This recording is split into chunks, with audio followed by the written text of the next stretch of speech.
Hello, hello. How are you doing, moms? This video will probably be most useful to expecting parents or new parents.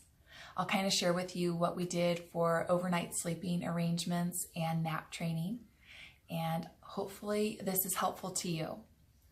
So first off, when our little ones come home, they're in the room with us for the first 3 months. They're sleeping in their bassinet. And this is convenient and I feel like really safe. It's convenient because you're waking up with them constantly to breastfeed or bottle feed, so they're right there. And it's safe because they're not in the bed with you. And when you hear those little weird noises, you can quickly check on your little one and make sure that they're okay. So I understand that parents like to have different sleeping arrangements. Some parents keep their little one out of their room. Some decide to co-sleep, whether that's in a little co-sleeping bed in your bed or sleeping with your kiddo on you or next to you. I do want to urge you though to be so careful and so safe. If you're not using a little bed in your bed and you're co-sleeping, I pray for your little one that they are okay. Too often I hear stories, horror stories of parents that accidentally roll over on their little one, or mothers that are so sleep deprived and exhausted and they're breastfeeding and then they fall asleep in bed breastfeeding. And then the next thing they know when they wake up is their little one is wrapped in the sheets or wrapped in a comforter and they're not breathing. So please be so safe with your precious baby, okay? The next thing is, when our little ones would sleep in the bassinet, we would try not to get up with them every noise we heard. So if they woke up and they were kind of crying, but it wasn't like I'm starving crying, then we let them lull themselves back to sleep. So we tried to extend those 2-hour stretches to 3 and 4 and 5 hours of sleeping solid. Okay, so that's a process. Now at first that's not going to happen right away for most little ones because they are starving and their little tummies can only hold so much formula or breast milk at a time that, when that's gone, they're hungry again. So that's normal.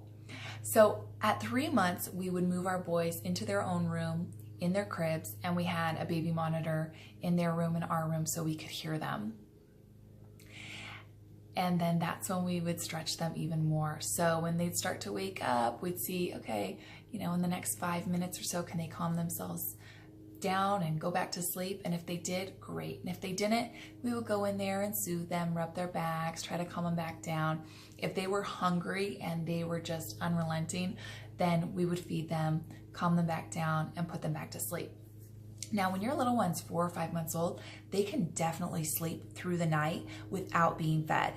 And that was one thing that our pediatrician with our first son really recommended. She said, if you're getting up with them and you're feeding them and rocking them back to sleep and putting them down, then they're going to make that their routine. They're going to want to wake up, every 3 or 4 hours, and they're going to want to be fed.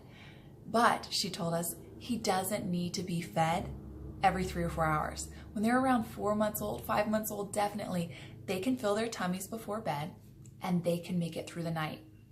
So part of this whole nap training and over the night training, really a big part of it is us as parents. I feel like we cause our children not to progress, right? We impede their growth because we're like, oh, they're crying, or oh, they need to be fed, they're starving, and they're really okay. It's really us. Like we need to train ourselves and be consistent so that we can help them make it through the night and accomplish all these milestones that they're ready to embark on. So that's our nap training, or our overnight training. Then once we kind of started that at 3 months, we would start the nap training. And the nap training at first, it's a slow go. Our pediatrician recommended that we give it a half an hour, and every 5 minutes we would check on our little ones if they were still crying. So you lay them down, you make sure that they've already been up for a couple hours in the morning. You lay them down, stroke their back, say goodnight, pray over them, whatever you'd like to do, and then leave their room. And then they'll probably start crying because at first they don't really know what's going on and they can't see you or hear you. And so you let them cry for up to 5 minutes and then go check on them. soothe them, tell them they're doing a good job, leave the room, repeat. Let them cry up to 5 minutes, go back in, soothe them, leave the room. Try not to pick them up, okay? And you do this for 30 minutes. So if your little one just cries for 30 minutes, at the end of 30 minutes, go in there, scoop them up, love on them, tell them they did a great job, and nap time is over. Now, if they start sleeping in that 30 minutes, let them sleep until they wake up, and then go ahead and get them. Now, I know some people are kind of like, oh, let them cry it out.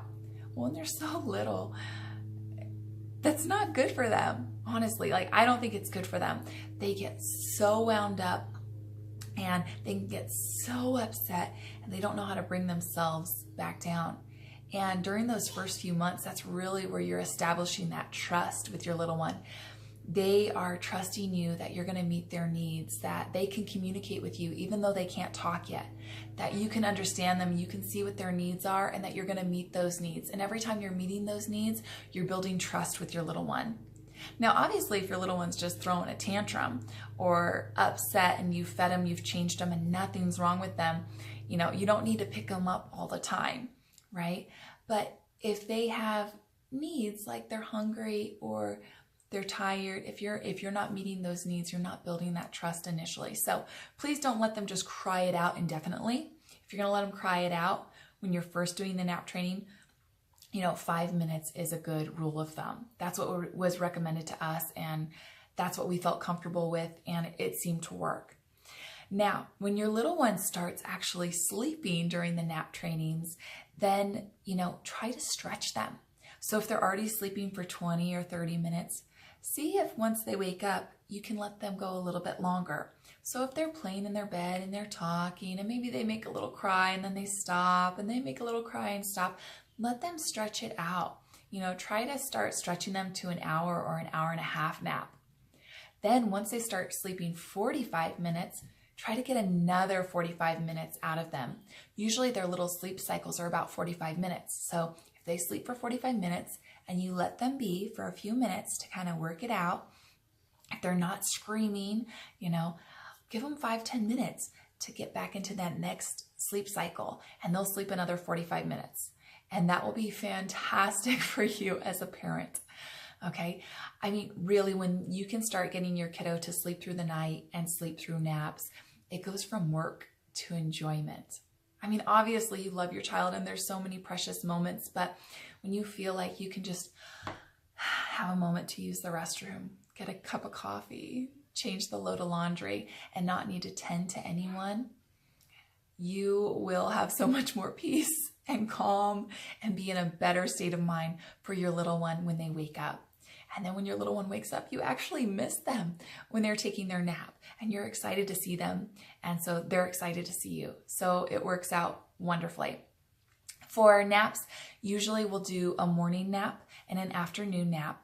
So our 5-month-old, he's still working on this nap training process. It's taking him or us a little bit longer this time around. But usually he wakes up about 6 o'clock, 6:30.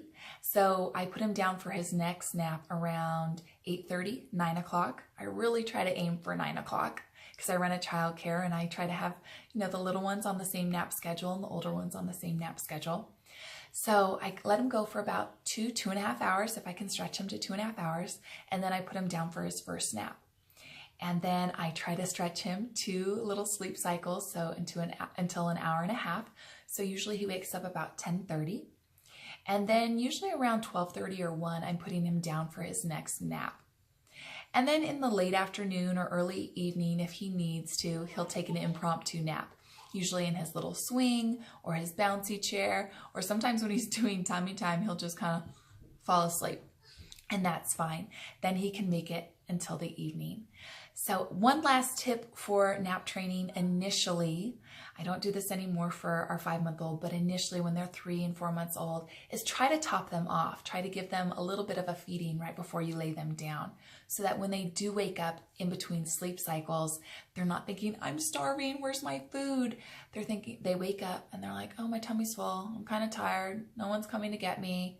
Okay, I'll go back to sleep. So we would definitely do this with our first and our second until they were 3 or 4 months old. We'd top them off, maybe give them half a feeding just to fill their tummies. Obviously change them as well, so that if your little one wakes up, they're not thinking, oh, I'm dirty, I'm hungry, I just can't handle it. So make sure they're in a good place before you put them down. All right, moms, this is a process. Obviously, I don't know it all. You don't know it all. No one knows it all. And every single kiddo is different. So I wish you all the best of luck in nap training. Again, mostly it's training the parents, not training the little ones. They will fall in line. They will follow suit, and you will get there. Try to be consistent. Try to give them a regular schedule if you can, and you will get through it, and so will they, and you will be so much happier for it. Have a blessed day.